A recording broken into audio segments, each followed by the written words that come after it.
নমস্কাৰ সকলোকে স্বাগতম জনাইছোঁ। আজি এই ভিডিঅ'টোত ক্লাছৰুম মেনেজমেণ্ট আৰু টাইম মেনেজমেণ্টৰ ওপৰত এটা বিশেষ ক্লাছ লৈ আহিছোঁ। আপুনি যদি শিক্ষক হ'ব বিচাৰিছে বা আপুনি যদি শিক্ষক অলৰেডি নিযুক্ত হৈছে বা আপুনি শিক্ষকৰ যোগ্যতা নিৰূপক পৰীক্ষা দিব বিচাৰিছে, তেনেহ'লে আপুনি এই বিষয়টো খুবেই ভালদৰে জনাটো দৰকাৰ। কাৰণ শ্ৰেণীকোঠাৰ লগত শিক্ষকৰ পোনপটীয়া সম্পৰ্ক আছে।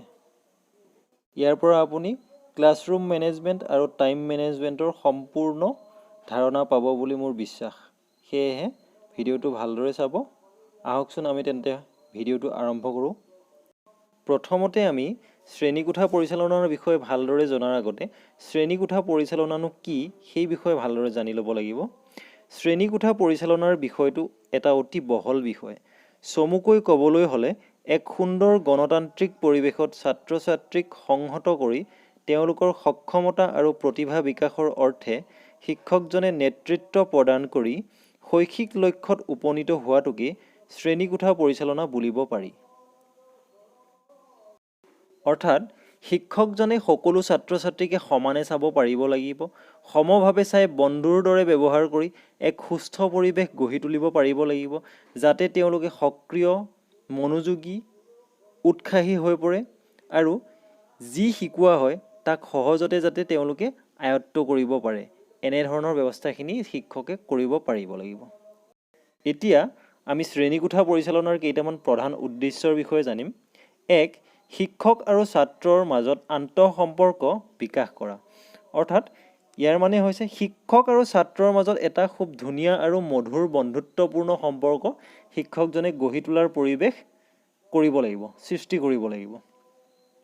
২ নম্বৰ, শ্ৰেণীকোঠাৰ নিয়মানুৱৰ্তিতা পালন কৰা।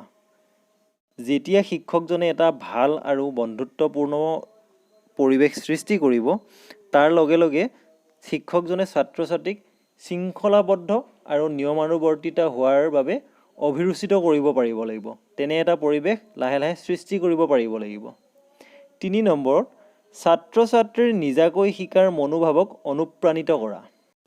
শিক্ষকজনে যেতিয়া এটা ভাল পৰিৱেশত ছাত্ৰ ছাত্ৰীক শৃংখলিতভাৱে শ্ৰেণীকোঠাত অংশগ্ৰহণ কৰাব পাৰিব, তেতিয়া ছাত্ৰ ছাত্ৰীৰ মনত উৎসাহ, মনোযোগ আদি অট'মেটিক বাঢ়িব আৰু তেতিয়া তেওঁলোকে শিকাৰ প্ৰতি অট'মেটিক আগবাঢ়ি যাব, তেওঁলোকৰ মনটো আগবাঢ়ি যাব। ৪ নম্বৰ, ফলপ্ৰসূ জ্ঞান আৰু শিক্ষা প্ৰদান কৰা। শিক্ষকজনে যি শিকায় সেইটো শিক্ষাৰ্থীয়ে আয়ত্ব কৰিব পাৰিছে নে নাই, সেইটোৰ ক্ষেত্ৰত শিক্ষকজনে বিশেষ দৃষ্টি ৰাখিব পাৰিব লাগিব। নহ'লে শিক্ষাদান প্ৰক্ৰিয়াৰ আচল উদ্দেশ্যটো ব্যাহত হ'ব। ৫ নম্বৰ, ছাত্ৰ ছাত্ৰীৰ সৰ্বতো প্ৰকাৰৰ বিকাশ সাধন কৰা। শিক্ষকজনে আচলতে ছাত্ৰ ছাত্ৰীৰ সকলো প্ৰকাৰৰে উন্নতি সাধন কৰিব লাগিব। সকলো প্ৰকাৰৰ গুণৰ উন্নতি সাধন কৰিব পাৰিলেহে শিক্ষকজন সফল হ'ব পাৰে। নিয়মানুৱৰ্তিতা, পৰিপাটি, চাফ চিকুণতা, ভাল আচৰণ, ডাঙৰক সন্মান কেনেকৈ কৰিব লাগে, সৰুক কেনেকৈ মৰম কৰিব লাগে, পঢ়া শুনা কেনেকৈ নিয়মিতভাৱে কৰিব লাগে, জীৱ জন্তুৰ প্ৰতি দয়ালু আৰু মৰমীয়াল হ'ব লাগে, ঘৰৰ কাম বনত মা দেউতাক সহায় কৰি দিব লাগে, সুচৰিত্ৰ গঠন আদি সকলো দিশতে শিক্ষকজনে ছাত্ৰ ছাত্ৰীক উৎসাহিত কৰিব লাগে, অনুপ্ৰাণিত কৰিব লাগে। সেইবোৰ বিষয়ৰ প্ৰতি তেওঁলোকৰ ধাউতিটো আগবঢ়াই নিব পাৰিব লাগে। এতিয়া শিক্ষক হিচাপে আপুনি শ্ৰেণীকোঠা এটা কেনেকৈ পৰিচালনা কৰিব? এই ক্ষেত্ৰত শ্ৰেণীকোঠা পৰিচালনাৰ কেইটামান বিশেষ দিশ আছে। সেইকেইটা হ'ল: ১ নম্বৰ, শ্ৰেণীকোঠাৰ কাৰ্যপ্ৰণালীক সুচাৰুৰূপে তথা প্ৰণালীবদ্ধভাৱে সংগঠিত কৰা। শিক্ষকজনে শ্ৰেণীকোঠাত প্ৰৱেশ কৰিলে হাঁহি মুখেৰে প্ৰৱেশ কৰিব লাগে। হাঁহি মুখেৰে প্ৰৱেশ কৰি তেওঁ ছাত্ৰ ছাত্ৰীৰ আসনসমূহ নিৰীক্ষণ কৰিব লাগে। ওখ ছাত্ৰ যদি আগত বহি আছে পাছত বহাব লাগিব, চাপৰজনক আগত বহাব লাগিব, পোহৰৰ ব্যৱস্থা কৰিব লাগিব। ছাত্ৰ ছাত্ৰী বহি থকা জেগাত যদি পোহৰ পৰা নাই, তেনেহ'লে খিৰিকী দৰ্জাবোৰ ভালদৰে মেলা হৈ আছে নাই সেইবিলাক চাই পোহৰৰ ব্যৱস্থা কৰিব লাগিব। ছাত্ৰ ছাত্ৰীসকল পৰিষ্কাৰ পৰিচ্ছন্ন হৈ আহিছে নাই সেইটো চাব লাগিব। ইয়াৰ পাছত তেওঁ উপস্থিতিৰ নিৰীক্ষণ কৰি আগতে তেওঁ কৰি অহা পাঠ পৰিকল্পনা অনুসৰি সেইদিনাখন পঢ়াবলগীয়া বিষয়টোৰ শিৰোনামাটো বৰ্ডত স্পষ্টকৈ ডাঙৰকৈ লিখি দিব লাগিব।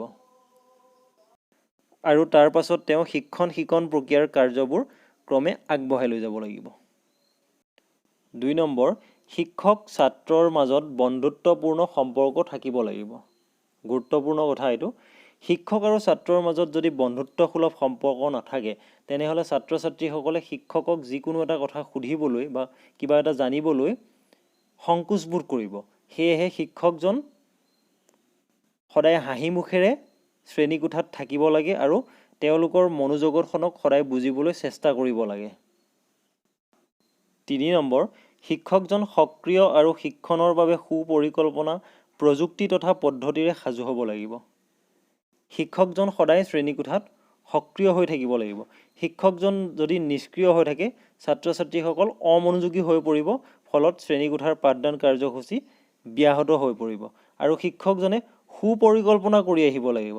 পাঠদানৰ আগতেই শ্ৰেণীকোঠাৰ পাঠদানৰ আগতেই শিক্ষকজনে পাঠ পৰিকল্পনা কৰি আহিব লাগিব। পাঠ পৰিকল্পনাত শ্ৰেণীকোঠাত পাঠদান কৰোঁতে কি কি প্ৰযুক্তিবিদ্যা প্ৰয়োগ কৰিব তাৰ বিষয়ে সম্পূৰ্ণ তেওঁ সাজু হৈ আহিব লাগিব। 4 নম্বৰ, বিভিন্ন শিক্ষণ সঁজুলি আৰু পদ্ধতিৰে শ্ৰেণীকোঠাৰ আকৰ্ষণ আৰু প্ৰভাৱ বৃদ্ধি কৰিব লাগিব। খুব গুৰুত্বপূৰ্ণ কথা। শিক্ষকজনে পাঠৰ লগত সংগতি ৰাখি TLM অৰ্থাৎ শিক্ষণ সামগ্ৰীসমূহৰ ব্যৱহাৰ উপযুক্তভাৱে কৰিব পাৰিব লাগিব।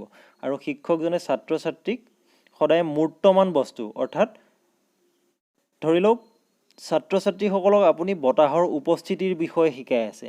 এই ক্ষেত্ৰত আপুনি গছৰ পাতটো লৰিছে বুলি কথাটো কৈ থ'লে সেইটো উপযুক্ত নহ'ব। যদি আপুনি তাৰ পৰিৱৰ্তে ছাত্ৰ ছাত্ৰীসকলক গছজোপাৰ কাষলৈ লৈ যায়, বাহিৰলৈ গছজোপাৰ কাষত ৰৈ ছাত্ৰ ছাত্ৰীসকলক গছৰ পাতটো লক্ষ্য কৰিবলৈ দিয়ে, তেতিয়াহ'লে তেওঁলোকে ভালদৰে বুজি পাব আৰু ইয়াৰ ফলত তেওঁলোকৰ ধাৰণাটো চিৰস্থায়ী হ'ব আৰু তেওঁলোকে সহজে আয়ত্ব কৰিব পাৰিব।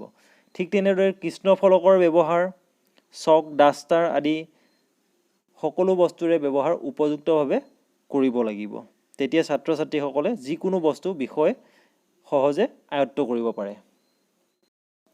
ইয়াৰ পাছত 5 নম্বৰ, ছাত্ৰ ছাত্ৰীৰ মাজত নিয়মানুৱৰ্তিতা, শৃংখলাবদ্ধতা ৰক্ষা কৰিব পাৰিব লাগিব। শিক্ষকজনে ছাত্ৰ ছাত্ৰীক নিয়মানুৱৰ্তিতা, শৃংখলাবদ্ধতা আদি দিশৰ প্ৰতি সদায় সচেতন কৰি সেইবোৰ বিষয়ৰ প্ৰতি তেওঁলোকৰ অভ্যাস গঢ়ি তুলিব পাৰিব লাগিব। লগতে কেৱল ছাত্ৰ ছাত্ৰীবিলাককেই শৃংখলাবদ্ধ আৰু নিয়মানুৱৰ্তিতাৰ দিশৰ প্ৰতি পাঠ দিলে নহ'ব। শিক্ষকজন নিজেও শৃংখলাবদ্ধ আৰু নিয়মানুৱৰ্তী হ'ব লাগিব। তেতিয়াহে শিক্ষকজনৰ পৰা ছাত্ৰ ছাত্ৰীয়ে শিকিব। কাৰণ ছাত্ৰ ছাত্ৰীসকলে শিক্ষকক সদায় প্ৰতি মুহূৰ্ততে অনুসৰণ কৰি থাকে। 6 নম্বৰ, শিক্ষকৰ ব্যক্তিত্ব অনুপ্ৰেৰণাদায়ক, স্পষ্টবাদী, নম্ৰ আৰু সহানুভূতিশীল হ'ব লাগিব। শিক্ষকৰ ব্যক্তিত্বই শ্ৰেণীকোঠাৰ পাঠদানত যথেষ্ট প্ৰভাৱ পেলায়। গতিকে শিক্ষকৰ ব্যক্তিত্ব খুব আকৰ্ষণীয় হ'ব লাগিব, প্ৰভাৱশালী হ'ব লাগিব। তেওঁৰ ব্যক্তিত্ব লগতে অনুপ্ৰেৰণাদায়ক হ'ব লাগিব, তেওঁ স্পষ্টবাদী হ'ব লাগিব, নম্ৰ হ'ব লাগিব আৰু সকলো বস্তুৰে প্ৰতি মৰমীয়াল আৰু সহানুভূতিশীল হ'ব লাগিব। 7 নম্বৰ, আনন্দদায়ক আৰু শিশুকেন্দ্ৰিক পদ্ধতিৰে নতুন নতুন উপস্থাপন কৌশলৰ জৰিয়তে পাঠদান মনোগ্ৰাহী কৰিব পাৰিব লাগিব। শিক্ষকজনে কেৱল পাঠটো পঢ়ি দিলেই তেওঁৰ পাঠদান কাৰ্যসূচীটো সফল নহয়। গতিকে শিক্ষকজনে ছাত্ৰ ছাত্ৰীৰ লগত বিভিন্ন আনন্দদায়ক পদ্ধতি, জয়ফুল লাৰ্ণিঙৰ মেথড প্ৰয়োগ কৰি শিশুৰ লগত শিশুৰ দৰে হাঁহি ধেমালি খেলি তেওঁলোকে বুজিব পৰাকৈ বিভিন্ন পদ্ধতি অৱলম্বন কৰি তেওঁলোকৰ আগত যিটো বিষয় শিকোৱা হয় খুব সুন্দৰভাৱে উপস্থাপন কৰি পাঠদানৰ গোটেই প্ৰক্ৰিয়াটো তেওঁলোকৰ আগত মনোগ্ৰাহীকৈ উপস্থাপন কৰিব পাৰিব লাগিব। তেতিয়াহে গোটেই শিক্ষণ প্ৰক্ৰিয়াটো সফল হ'ব আৰু তাতেই শিক্ষকজনৰ সফলতা লুকাই থাকিব। 8 নম্বৰ, ছাত্ৰ ছাত্ৰীক উদ্দেশ্যি কেতিয়াও ঠাট্টা, উপলুঙা, কটু বাক্য ব্যৱহাৰ কৰিব নালাগিব। এইটো আটাইতকৈ গুৰুত্বপূৰ্ণ কথা। ছাত্ৰ ছাত্ৰীক উদ্দেশ্য কৰি শিক্ষকজনে কেতিয়াও ঠাট্টা, মস্কৰা, উপলুঙা বা বেয়া শব্দ, বেয়া বাক্য ক'ব নালাগে। ইয়াৰ পাছত 9 নম্বৰ, বিষয়বস্তুৰ ওপৰত গভীৰ জ্ঞান থাকিব লাগিব। শিক্ষকজনৰ বিষয়বস্তুৰ ওপৰত গভীৰ জ্ঞান থাকিব লাগিব। যদি শিক্ষকজনৰেই বিষয়বস্তুৰ ওপৰত গভীৰ জ্ঞান নাথাকে তেনেহ'লে ছাত্ৰ ছাত্ৰীয়ে শিক্ষকজনৰ পৰা উপযুক্ত বস্তুবোৰ নাপাব আৰু ইয়াৰ ফলত ছাত্ৰ ছাত্ৰীসকল অমনোযোগী হ'ব আৰু তেওঁলোকে যি শিকিব লাগিব সেইবোৰ শিকিব নাপাব। 10 নম্বৰ, শিশুৰ মনোযোগত অধ্যয়ন কৰিব পাৰিব লাগিব। শিক্ষকজনে শিশুৰ মনোযোগত অধ্যয়ন কৰিব পাৰিব লাগিব। শিশুজনে কি বিচাৰিছে বা শিশুজনৰ কি সমস্যা হৈছে, এই গোটেই বস্তুখিনি শিক্ষকজনে অধ্যয়ন কৰি তাৰ এটা সঠিক নিৰ্দেশনা দি শিশুজনক আগুৱাই নিব পাৰিব লাগিব। 11 নম্বৰ, সমস্যা সমাধান, প্ৰশ্ন সোধা, লিখাৰ অভ্যাস দলীয় কামত জড়িত কৰিব লাগিব। শিক্ষকজনে বিভিন্ন সমস্যা শিশুসকলক সমাধান কৰিব দিব লাগিব। মাজে মাজে তাৰ বিষয়ে প্ৰশ্ন সুধিব লাগিব। লিখাৰ কৌশলটো উন্নত কৰিবৰ বাবে বিভিন্ন ধৰণৰ লিখনৰ পদ্ধতি অৱলম্বন কৰিব লাগিব। শিশুসকলক বিভিন্ন দলীয় কামত নিয়োগ কৰিব লাগিব। এনেধৰণৰ কামবোৰ কৰাৰ পাছত ছাত্ৰ ছাত্ৰীসকলৰ মনোযোগ বৃদ্ধি হয় আৰু সেই বিশেষ বিশেষ দিশবোৰত ছাত্ৰ ছাত্ৰীসকল পাৰ্গত হৈ পৰে। ইয়াৰ পাছত 12 নম্বৰ, সূক্ষ্ম পৰ্যবেক্ষণ আৰু সঠিক মূল্যায়ন তথা নিৰ্দেশনা। ছাত্ৰ ছাত্ৰীসকলৰ প্ৰতিটো দিশেই শিক্ষকজনে সূক্ষ্মভাৱে পৰ্যবেক্ষণ কৰিব লাগিব আৰু তাৰ সঠিক মূল্যায়ন কৰি প্ৰয়োজন অনুসৰি উচিত নিৰ্দেশনা শিক্ষকজনে দিব লাগিব। ইয়াৰ পাছত সময় পৰিচালনা। শ্ৰেণীকোঠা পৰিচালনাত সময় পৰিচালনা অতি গুৰুত্বপূৰ্ণ। পাঠদানৰ বাবে এখন নিৰ্দিষ্ট সময়সূচী থাকিব লাগে। পাঠদানৰ বাবে শিক্ষকে এখন নিৰ্দিষ্ট সময়সূচী অনুযায়ী পাঠদান প্ৰক্ৰিয়া চলাই নিব লাগে। কিছুমান সহজ আৰু নিৰ্দিষ্ট নিয়ম প্ৰণয়ন কৰিব লাগে। কিছুমান সহজ আৰু নিৰ্দিষ্ট নিয়মৰ মাজেৰে ছাত্ৰ আৰু শিক্ষক উভয় পক্ষই পৰিচালিত হ'ব লাগে। পাঠ পৰিকল্পনাৰ বাবে সময়সূচী। শিক্ষকজনে পাঠ পৰিকল্পনা কৰিহে শ্ৰেণীকোঠাত পাঠদান কৰিব লাগে আৰু এই পাঠ পৰিকল্পনাৰ বাবে বিদ্যালয়ৰ নিজৰ সুবিধা মতে পাঠ পৰিকল্পনাৰ বাবে সময়সূচী নিৰ্ধাৰণ কৰিব লাগে। আশা কৰিছোঁ আপোনালোকে এই ভিডিঅ'ৰ পৰা ক্লাছৰুম মেনেজমেণ্ট আৰু টাইম মেনেজমেণ্টৰ ওপৰত এটা সম্যক ধাৰণা পালে। এতিয়া আমি ইয়াৰ ওপৰত কেইটামান MCQ আলোচনা কৰিম। প্ৰশ্ন 1, তলৰ কোনটো শ্ৰেণীকোঠা পৰিচালনাৰ উদ্দেশ্য নহয়? অপশ্যনকেইটা হৈছে শিক্ষক আৰু ছাত্ৰৰ সম্পৰ্ক বিকাশ কৰা, শ্ৰেণীকোঠাৰ নিয়মানুৱৰ্তিতা ৰক্ষা কৰা, ছাত্ৰ ছাত্ৰীৰ অভিৰুচন প্ৰয়োজন অনুসৰি ব্যাহত কৰা, ছাত্ৰ ছাত্ৰীৰ সৰ্বতো প্ৰকাৰৰ বিকাশ সাধন কৰা। শুদ্ধ উত্তৰ হৈছে অপশ্যন গ, ছাত্ৰ ছাত্ৰীৰ অভিৰুচন প্ৰয়োজন অনুসৰি ব্যাহত কৰা। প্ৰশ্ন 2, TLM-ৰ ব্যৱহাৰে ছাত্ৰ ছাত্ৰীক ক বিষয়বস্তুৰ স্পষ্ট ধাৰণা দিয়ে, খ পাঠদান আকৰ্ষণীয় কৰে, গ অভিৰুচনৰ সৃষ্টি কৰে, ঘ আটাইকেইটা। শুদ্ধ উত্তৰ হৈছে অপশ্যন ঘ আটাইকেইটা। নেক্সট, সুশৃংখল শ্ৰেণীকোঠাৰ বাবে প্ৰয়োজনীয় বস্তু হ'ল, অপশ্যনকেইটা হ'ল যথোপযুক্ত পোহৰ, ভেণ্টিলেশ্যনৰ ব্যৱস্থা, যথোপযুক্ত আসন আৰু ঘ আটাইকেইটা। ইয়াৰ শুদ্ধ উত্তৰটো হৈছে অপশ্যন ঘ আটাইকেইটা। এটা সুশৃংখল শ্ৰেণীকোঠাৰ বাবে ওপৰৰ গোটেইকেইটাই প্ৰয়োজন। প্ৰশ্ন 4, ছাত্ৰ ছাত্ৰীয়ে অবাঞ্ছিত ব্যৱহাৰ কৰিলে মনস্তত্বৰ আৱশ্যকীয় কৌশলৰ সহায় ল'ব লাগে, স্কুলৰ পৰা বহিষ্কাৰ কৰি দিব লাগে, শাৰীৰিক শাস্তি দিব লাগে আৰু ভয় খুৱাব লাগে।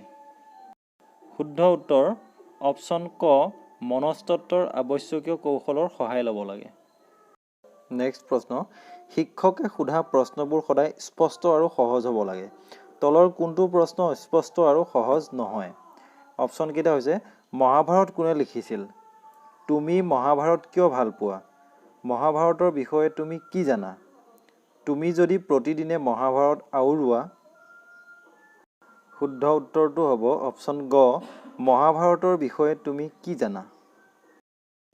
নেক্সট, উৎকৃষ্ট শিক্ষণ কোনটো? অপশ্যনকেইটা হৈছে শিক্ষকে কেৱল ভাষণ দিয়া, কিতাপৰ মতে পাঠদান, শিক্ষক আৰু ছাত্ৰৰ মাজত আন্তঃসম্পৰ্ক স্থাপন কৰা, কৃষ্ণ ফলকৰ জৰিয়তে শিক্ষণ। শুদ্ধ উত্তৰ অপশ্যন গ শিক্ষক আৰু ছাত্ৰৰ মাজত আন্তঃসম্পৰ্ক স্থাপন কৰাটোক উৎকৃষ্ট শিক্ষণ বুলি ক'ব পাৰি। আজিলৈ ইমানেই বন্ধুসকল।